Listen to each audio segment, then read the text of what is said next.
அதாவது உடம்புல, மனசுல அது ரியாக்ட் ஆகாது. முதல்ல அவங்களுடைய செல்ஃப் ரெஸ்பெக்ட், சுயமரியாதை, சுய கௌரவம் தான் முதல்ல கண்ணு முன்னாடி நிக்கும்.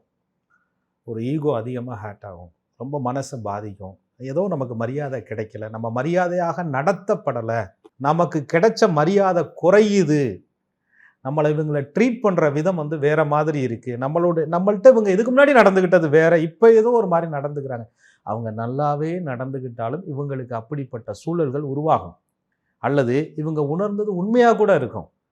அந்த நேரத்துல கோபம், எரிச்சல், முடிவுகளில் சில விபரீதமான முடிவுகள், பதவியை இழப்பது, அதிகார சண்டை அப்படின்னு சொல்றோம். எனக்கு கிடைக்கிற வாய்ப்பு, எனக்கு கிடைக்கக்கூடிய பதவி, எனக்கு உரித்தானதை மட்டும் நீ என்ட்ட குடு. உன்ட்ட இருந்து நான் தட்டி பறிக்கல.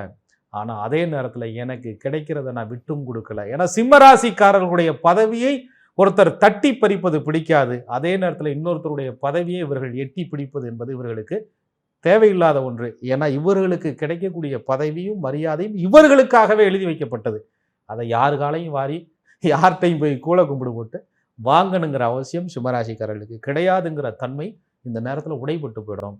இவங்களுக்கு கிடைக்கக்கூடிய வாய்ப்புகள், பதவிகள், அதிகாரங்கள், மரியாதைகள், காசு பணம் இல்லைனாலும் சிம்மராசிக்காரர்கள் கண் திருஷ்டி பாதிப்பு வந்துருச்சு.